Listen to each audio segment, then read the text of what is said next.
все мы люди, все мы спотыкаемся, все мы, но, к сожалению, у одних эти спотыкания детскими шалостями, а других вот такими трагедиями в чужие семьи.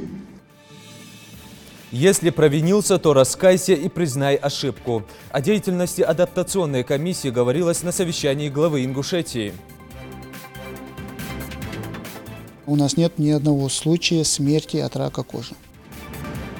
Методы раннего выявления и лечения. В преддверии Всемирного дня борьбы с раком в онкодиспансере прошла медицинская конференция. Именно к этому дню мы делаем и книжно-документальные выставки. Сюда входят и письма ветеранов войны, их личные дела. Помним, чтим, гордимся. Ровно 75 лет назад советские войска одержали победу в Сталинградской битве.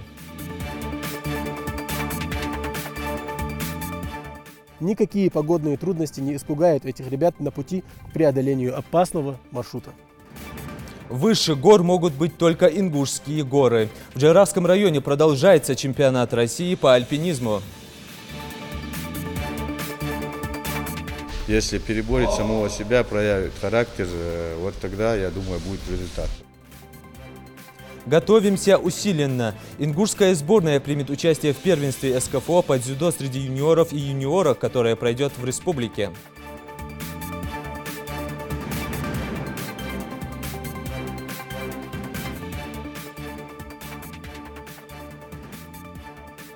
На канале Ингушетия Новости 24. Добрый вечер. Центральный избирком России завершил прием подписных листов в поддержку выдвижения кандидатов на должность президента России. В бюллетене для голосования на выборах будет не более 8 кандидатов. 6 из числа выдвинутых, участвующих в процедуре сбора подписей, имели возможность представить подписные листы. Остальные не представили их в ЦИК России в установленный срок.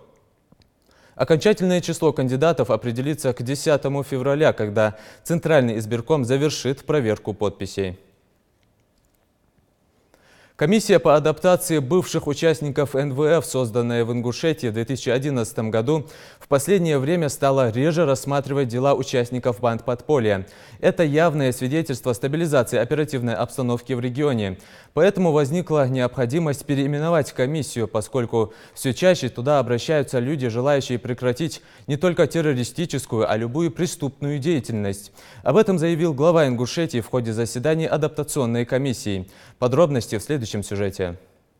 Открывая встречу, Юнус Бекевкуров отметил, что в Ингушетии борьба с остатками незаконных вооруженных формирований идет успешно. Здесь у нас не только те, которые в банд подполья или там где-то связали себя с экстремистской деятельностью, а вообще все, кто попал в поле зрения органов правопорядка. Каждый с учетом содеянного и раскаяния. Есть все условия положения, как тот или иной заявитель хочет получить снисхождение. Конечно, поэтому все сидящие здесь члены комиссии должны скрупулезно изучать, смотреть, ну и понимать, что мы обсуждаем не что-то такое неосязаемое, а конкретно человека. Вот он и совершил преступление, но оступивший, человек, который хочет раскаяться, если таковые факты имеются. Есть родственники, которые здесь находятся, которые тоже страдают от этого. Ну и особо важно в том числе понимать, что это профилактика. Да, я понимаю, и у нас такая оперативная информация есть, когда те или иные идеологи просят выйти на адаптационную комиссию, получить снисхождение, а дальше продолжать ту же противоправную деятельность или уйти за границу. Такие факты тоже есть, но это такие единичные факты. Мы их пресекаем. Руководитель субъекта отметил, что до заседания они должны скрупулезно рассматривать каждое дело, изучать вопросы и возможности оказания помощи людям. По его словам, важно понимать, что на заседаниях обсуждаются судьбы людей, которые встали на путь осознания ошибки и хотят исправиться. Когда мы говорим по адаптации, мы говорим о чистосердечном раскаянии человека, содеянном. когда человек говорит, что все не так, тогда уже понятно, что те, в том числе, кто изначально в этом направлении работает, они не верят. Я понимаю, опять же, что есть оступившиеся, не думают ни о родителях, ни о папе, ни о маме, ни о братьях, ни о сестрах, а думают только о себе и о том, кто им задачу ставит. Все мы люди, все мы спотыкаемся, все мы, но, к сожалению, у одних эти спотыкания детскими шалостями обходятся, а у других вот такими трагедиями в чужие семьи, как свою, так и чужую семью. Ну и плюс я прекрасно понимаю, что ни один из родителей здесь сидящих своим детям этого не желали. У нас есть две площадки, где мы можем ходатайствовать о снисхождении. Это во время следственных мероприятий. Второе, когда чисто судебный процесс. В ходе встречи было рассмотрено 4 заявления. В частности, речь шла о показании возможного содействия в адаптации к мирной жизни и смягчении наказания с учетом добровольной явки с повинной и чистосердечного раскаяния. В комиссию также обратились лица, в отношении которых суд вынес обвинительный приговор в виде лишения свободы. Эти лица просили комиссию ходатайствовать перед судом о смягчении уголовной ответственности за совершенные ими преступления. У нас прошедшие через адапционную комиссию, которые получили реальные сроки. Есть же у нас такие люди? Даже есть тот, который получил 14 лет. Если бы он не пришел в адапционную комиссию, он получил бы 23 года. Или пожизненно. Адапционная комиссия, она изначально была создана для того, чтобы до того, как люди, которые в розыске находятся, которые еще не пойманы, не сидят уже, чтобы они обратились, и мы их пропускали, если помните, через комиссию. Этот человек сам присутствовал здесь, да? А сейчас, получается, все 4, которые уже попались, я тоже этот вопрос задавал, но мы не можем и не хотим им тоже отказывать. Вот в чем вопрос. Это как раз вот тот случай, когда форс-мажор, как мы говорим. Если вы думаете, что они завтра, вот сегодня мы сейчас здесь дадим команду, отпустили, и вышли они на улице, стоят и приехали домой, они не прекратят этим заниматься, это одно.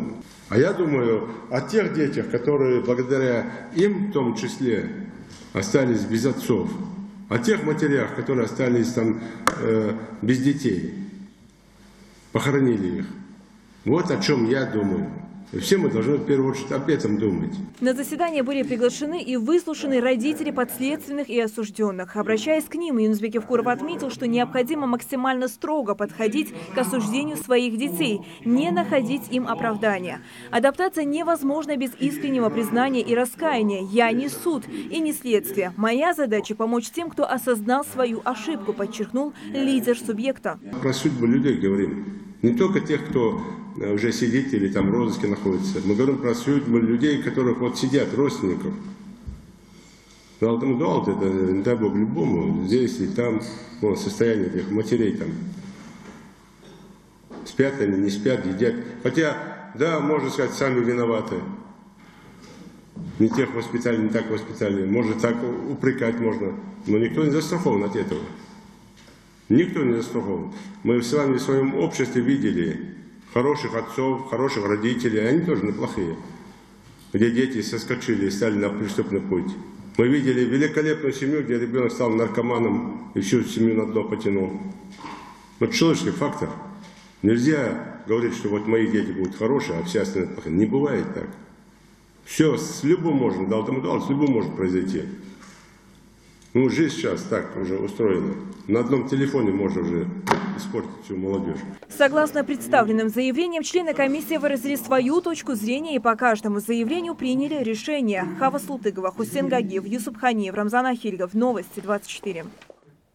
Глава Ингушетии Юнусбек Евкуров встретился с семьями военнослужащих Троицкого гарнизона и обсудил проблемы с командованием 291-й артиллерийской бригады и 40-го полка радиационной, химической и биологической защиты, которые входят в состав 58-й общевойсковой армии. Как отметил руководитель региона, министр обороны России Сергей Шойгу уделяет вопросам обеспеченности военнослужащих самое пристальное внимание. Со своей стороны Юнусбек Евкуров пообещал, что все обозначенные на встрече вопросы будут детально изучены. В числе приглашенных на мероприятие были и члены семей военнослужащих, находящихся сейчас в Сирии и выполняющих свой служебный долг. Глава региона призвал их сохранять дух и поддерживать своих мужей, братьев, отцов и сыновей. Конечно, и Сергей Кужгетович, министр обороны, и командующий войсками округа, командующий армией, они всегда нацеливают местные органы власти на то, чтобы помогать военнослужащим там, где гарнизоны размещены. И Троицкий гарнизон не является исключением. В классическом варианте, я буду с замминистра обороны разговаривать, в классическом варианте школу и садик здесь надо построить, на территории гарнизона. И даже под одной крышей школа-садик. Об этом будем говорить. Участие детей военнослужащих в различных проектах. Вот я не знаю, есть ли ваши дети в юной армии, в добровольцах, как сказать, год волонтерства, да, этого года. Есть, вы есть там, или дети есть. Если нет, то это тоже надо практиковать, это тоже надо делать. Почему? Все это несет военно-патриотическую форму воспитания. Здесь все должны включиться и работать.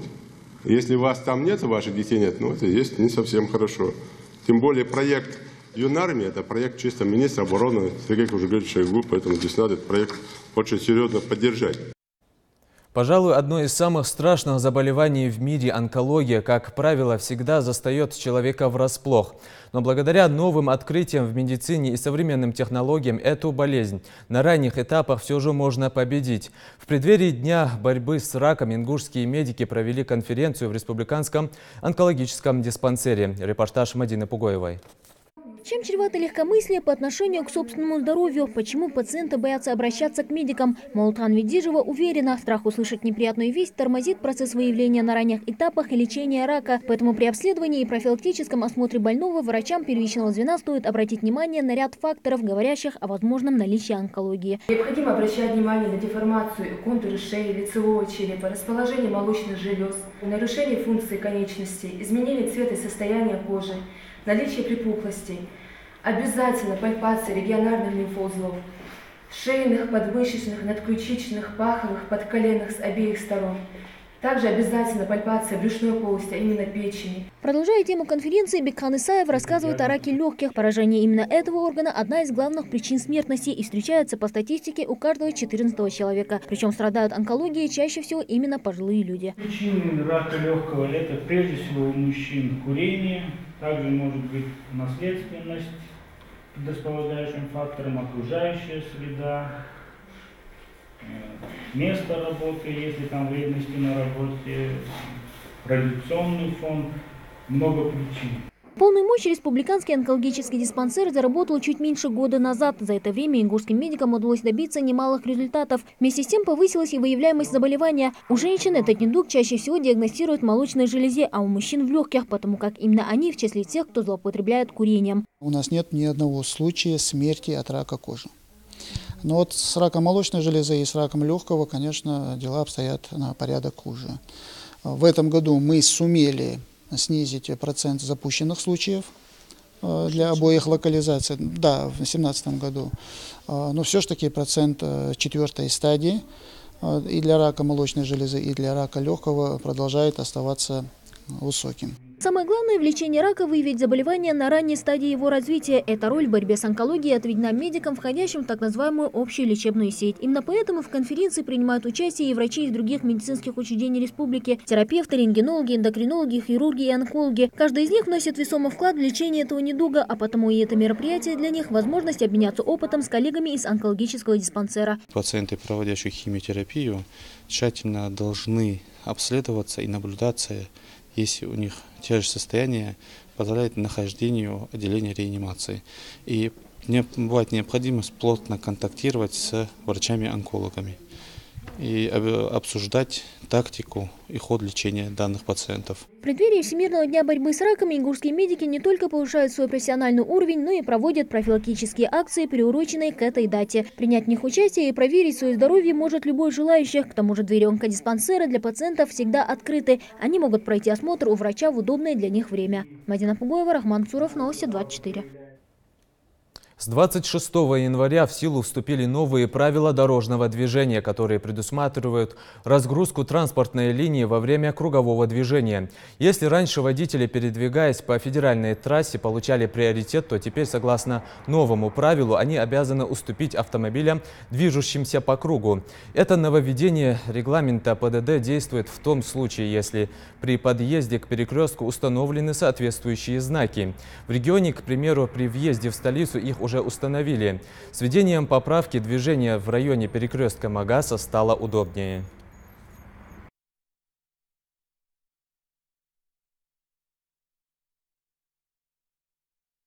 На сегодняшний день мы все видим и замечаем, как разгрузилось это круговое движение, меньше пробок сейчас мы видим, да, и водители, как мы видим, соблюдают эти правила дорожного движения, уступают водителям, которые находятся на кольцевом движении.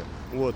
В дальнейшем мы также в ночное время, дневное время, утреннее время, да, час пик, мы выставляем экипажи ДПС для разъяснения водителям законодательных нормативных правовых актов Российской Федерации, новых правил дорожного движения 2018 года, вот, и чтобы водители знали, какие правила изменены в новом году. Такие же изменения ждут и Икажевский перекресток. Здесь пока еще не установлены знаки, но в скором времени они также появятся. Нарушение закона грозит штрафа в размере 1000 рублей. Сотрудники госавтоинспекции призывают автолюбителей не нарушать правила дорожного движения и быть бдительнее на дорогах.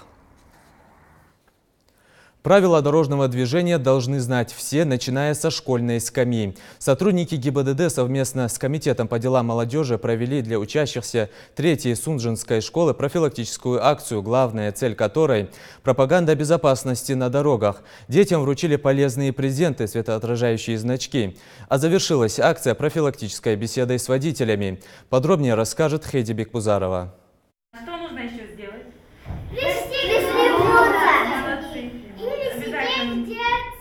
Да, да, правильно. А родители ваши пристегиваются? Да. Несмотря на свой юный возраст, второклассники уже знают правила дорожного движения. Ислама Аздоева, к примеру, больше всего заинтересовала польза светоотражателей, о значимости которых он теперь знает немало. Отражатели нужны ночью на дороге. Если тебя водитель не заметил, то отражатели отражают свет, чтобы тебя водитель увидел. Избавил скорость. Инициаторы такого урока ПДД – Комитет по делам молодежи совместно с инспекторами ГИБДД, который охотно рассказывает детям о правилах дорожного движения. Дети, конечно, правила дорожного движения знают и владеют навыками, но все равно это дети, они остаются быть детьми, и в любой разной ситуации они могут повести себя по-разному. Поэтому полностью доверять, конечно, детскому сознанию нельзя, и водителям, и окружающим нужно быть более внимательным к ним, потому что ребенок может иногда среагировать по-разному. Может проезжую часть перейти там, где ему удобно, или же может перебежать дорогу.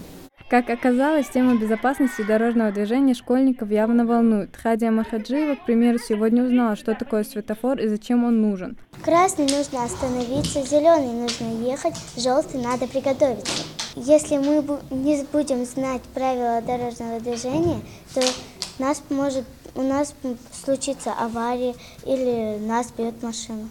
Урок ПДД продолжился уже на улице. Школьники призвали водителей не нарушать правила и раздали им информационные буклеты.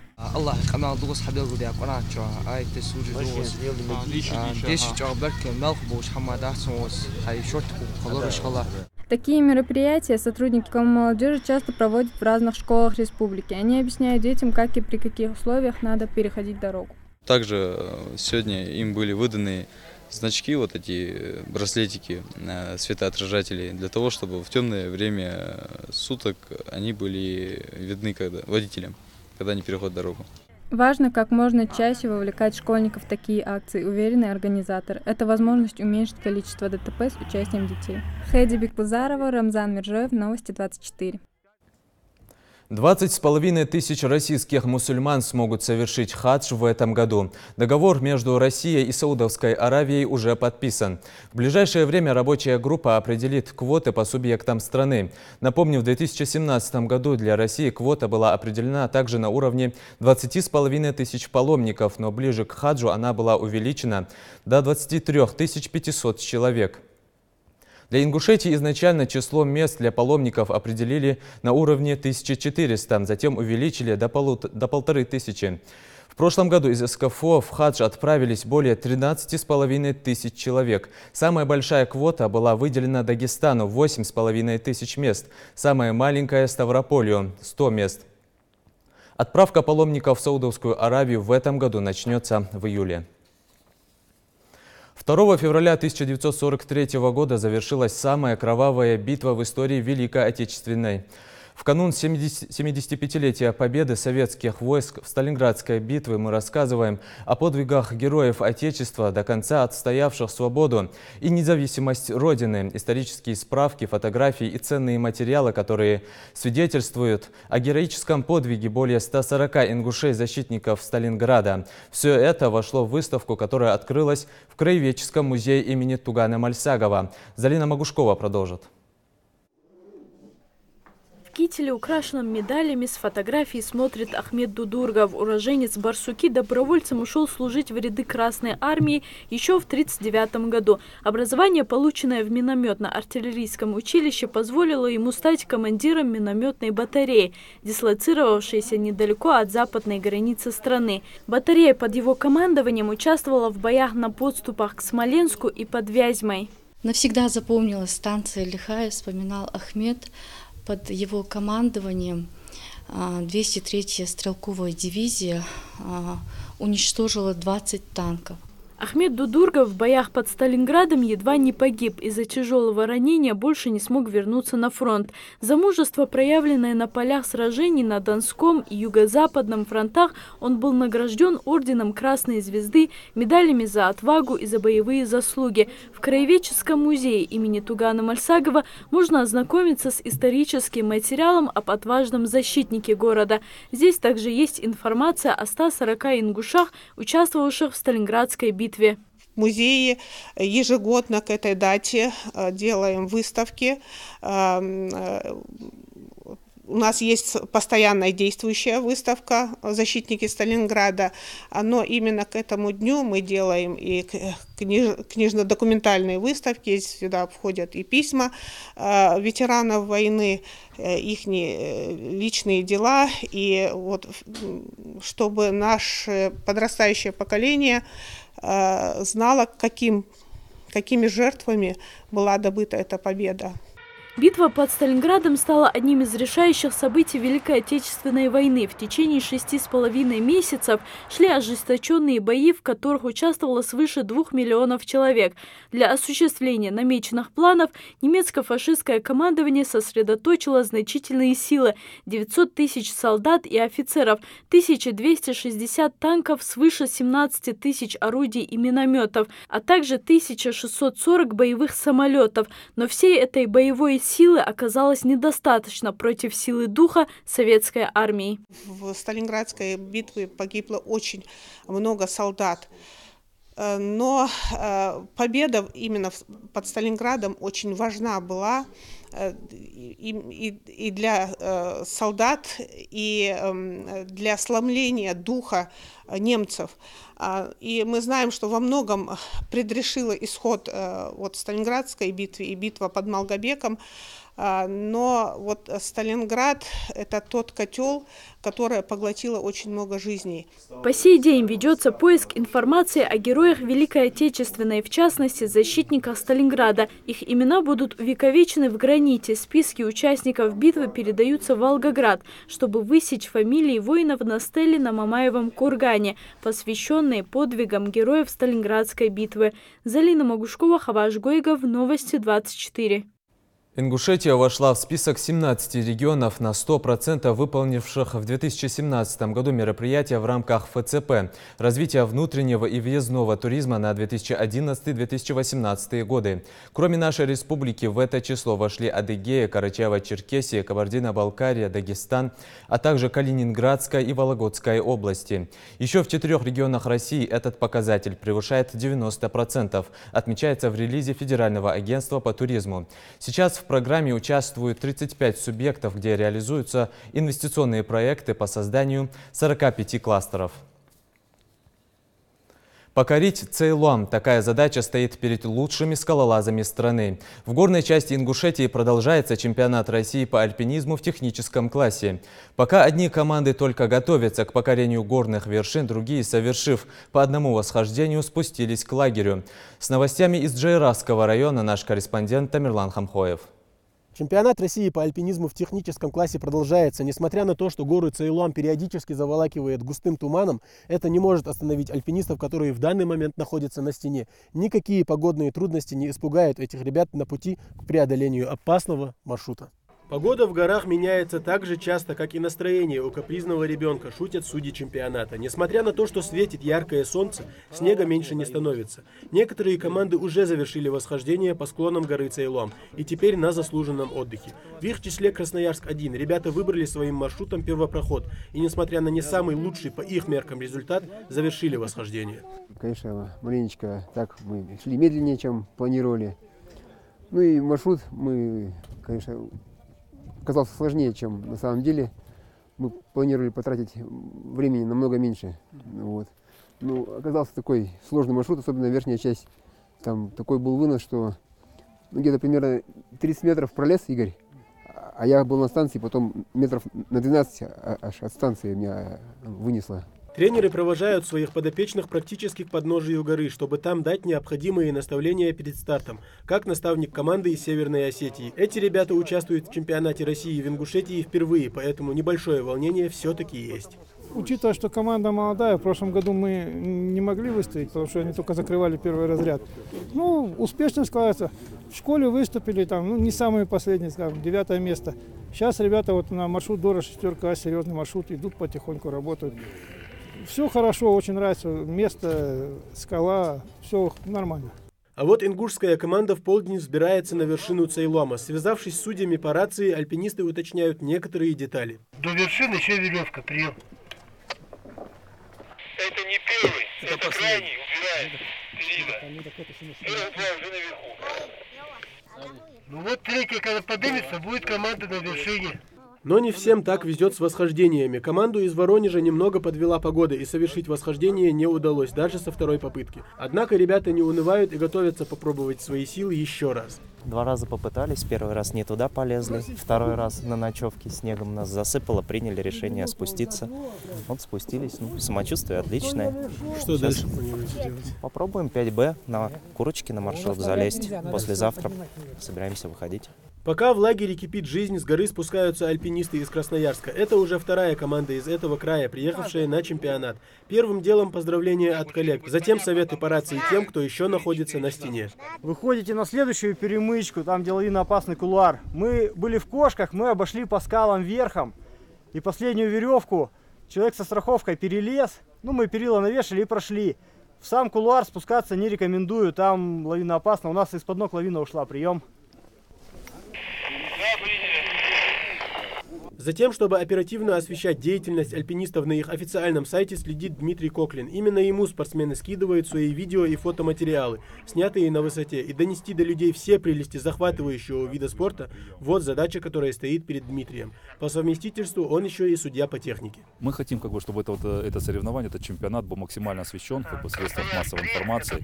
Поэтому мы просим всех, кто есть участники, судьи, просто приезжающие люди, чтобы они то, что фотографируют, видеосъемку, скидывали потом поэтому в дальнейшем это собираем, отсылаем, либо вот идет новости, постоянно каждый день публикуются новости о состоянии, кто поднялся, куда прошел, какая погода на сайте Федерации России, на сайте РИСКРУ, то есть как бы самые крупные сайты для экстремалов, порталы. То есть там постоянно идет обновление информации. Всего на штурм горы Цейлом участникам дается 16 соревновательных дней. Однако вопрос, кто закрепится на первой позиции в таблице чемпионата, останется актуальным до полудня 12 февраля. Это финишное время для участников. Тамерлан Хохоев, Гапур Черкиев, Новости 24. Ингушская сборная готовится принять участие в первенстве СКФО по дзюдо среди юниоров и юниорок. Турнир пройдет с 3 по 4 февраля во Дворце спорта «Магаз». Порядка 400 спортсменов в 7 весовых категориях будут оспаривать звание лучшего. На кону путевки на первенство России. Кто представит нашу республику на первенстве, расскажет Лейла Гайсанова. В ожидании предстоящих соревнований у спортсменов просто нет времени расслабляться. 2 месяца усиленных тренировок, чтобы добиться желаемого результата. А цель дзюдоистов – пробиться на первенство России, которое пройдет в марте в Смоленске. На призовое место рассчитывает и кандидат в мастера спорта Исмаил Темирханов. Он борется в весе 66 килограмм. Дзюдо занимается с 12 лет и уже успел принять участие в первенстве СКФО, пробиться на чемпионат России и стать бронзовым призером. На этот раз уверен, добьется лучших результатов.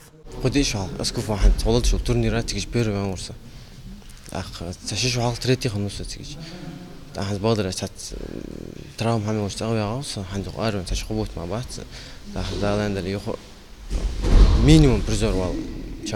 400 дзюдоистов и дзюдоисток в 7 весовых категориях будут оспаривать звание лучшего. В ингушскую сборную вошли 45 спортсменов в возрасте от 17 до 23 лет. Девушек среди них нет. 6 сильнейших дзюдоистов от каждой весовой категории получат путевку на первенство России. Для участников эти соревнования важный этап, так как возрастная категория 23 года – это уже переход во взрослую категорию. Наши спортсмены имеют хорошую возможность показать свое мастерство. В первую очередь надо выйти на ковер и выложиться на все 100%, потому что это отбор на первенство России, и как бы побеждает тут не сколько силой, и там еще должно быть и умение, и характер, и выносливость, и как бы характер перебороть самого себя в первую очередь. Если переборет самого себя, проявит характер, вот тогда, я думаю, будет результат. Дзюдоисты, которые попали в сборную республики, проводят усиленные тренировки, отрабатывают технику бросков и захватов 2 раза в день по несколько часов. Хорошей новостью для участников стало проведение турнира на нашей земле. Лучшие спортсмены Северокавказского федерального округа встретятся во Дворце спорта «Магаз». Родные стены и активная поддержка должны помочь спортсменам одержать победу. Войцк чемпионат Давида Чуаряз вуса ханзаут мотигатор войцк СДН.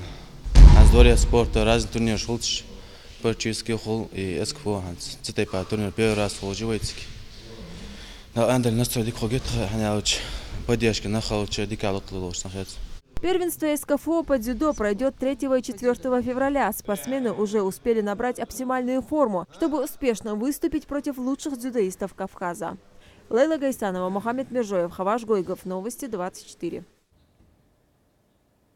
А уже 9 февраля в Назране стартует первенство России по греко-римской борьбе среди юношей.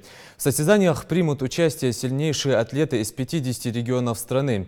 25 борцов на турнире представят Ингушетию. В Троицком спортклубе Ади Ахмат спортсмены сейчас активно готовятся к предстоящим соревнованиям. За ходом тренировочного процесса наблюдал наш корреспондент. Когда у одних заканчивается рабочий день, в спортклубе Ади Ахмат только начинают тренировки. Но сегодня в зале не только представители клуба. В преддверии первенства России среди юношей на сборы здесь собрались лучшие из лучших. Все они участники предстоящих соревнований. Достойно представить Ингушетию на всероссийском турнире – вот задача, которая стоит перед этими ребятами. Мы всеми усилиями готовимся к этим соревнованиям. У нас в пределе 20-25 человек будет выступать на эти соревнования. У нас сегодня начался сбор. Сбор у нас проходит в клуб Ади Ахмат. Вся республика, самые, которые должны выступить на этом первенстве России, находятся тут. Первым делом упражнения для разогрева. В любом виде спорта этот аспект очень важен, чтобы не получить травму. Спортсменам нужно как следует разогреть мышцы, тем более в таком энергозатратном виде спорта, как греко-римская борьба. В основном акцент тренерский штаб делает на улучшение выносливости и общефизического состояния борцов. С техникой в большинстве случаев трудностей ни у кого нет, говорят тренеры. Другое дело, что спортсмены в течение 2 периодов сильно устают. И несмотря на то, что многие настроены завершить схватки досрочно, готовиться нужно на оба периода поединков. У нас сейчас по плану было совещание. Мы решили судейской, тренерской коллегией, то, что мы будем делать 4-5 дней ударных, а потом у нас уже будет более подводка идти. Процесс сейчас у нас утром мы прогулку делали, сегодня Руслан прогулку с этими ребятами делал, а обедом была тренировка и вот вечерняя. 3 тренировки у нас практически с прогулкой получается. В числе спортсменов, что будут покорять первенство России, и Мухаммад Евлоев. Он уже становился призером первенства мира. И первый в этом году старт просто обязан сложиться удачно для спортсмена. Впрочем, удача – это не самое главное. Важно и на тренировках выкладываться по полной, отмечает борец. Первую неделю у нас будет так, 2 дня тренировки будут, утром и вечером. А последнюю неделю мы будем подготовить уже к соревнованию, ближе к соревнованию. Утром будет тренировка, но 1 тренировка только будет. Иногда игра, там, кроссов. Еще один участник первенства и снова Евлоев. Младший брат Селема и Маусара Евлоевых, звезд ингушского и российского ММА, также готовится к схваткам. Призер многих соревнований Байсер понимает, что в спорте свой уровень нужно доказывать на любом турнире. Поэтому любые соревнования, даже окружного масштаба, очень важны. Что уж говорить о первенстве России. Сейчас у нас проходит последний этап подготовки. Это самое главное тут сейчас, не травмироваться, не загрузиться, потому что соревнования, последние недели соревнований, надо подойти аккуратно, чтобы там быть свежим. Вот. Сбор, у нас сейчас проходит сбор, у нас тут в Ингушетии. Главный тренер Белхаруслан сам лично проводит наш сбор, все проверяет. Первенство России по греко-римской борьбе впервые будет проходить в нашем регионе. Старт соревнований запланирован на 9 февраля. Сильнейшие спортсмены со всей страны будут оспаривать право быть лучшим в своих весовых категориях. Тамерлан Хмхоев, Исмаил Гатыгажев, Рахман Суров, Новости 24. В рамках презентации инвестиционного потенциала Ингушетии в Катаре 5 по 8 февраля пройдут Дни культуры республики, сообщает пресс-служба регионального министерства культуры и архивного дела. Творческая делегация республики представит обширную культурную программу, которая направлена на пропаганду лучших традиций, яркого самобытного хореографического и песенного творчества ингушского народа, а также на формирование положительного имиджа республики и развитие культурных связей между народами Ингушетии и Катара. В рамках Дней культуры пройдет масштабная выставка работ художников и мастеров декоративно-прикладного искусства, которая познакомит жителей государства с уникальными обычаями и природными богатствами, историко-культурным и художественным наследием Ингушетии. Визит ингушской делегации в Катар призван привлечь внимание к приоритетным направлениям экономического и социального развития нашего региона, инвестиционной привлекательности республики, а также к богатой культуре и историческому прошлому ингушского народа, к его творческому и спортивному потенциалу. На этом наш выпуск завершен. Оставайтесь на канале Ингушетия.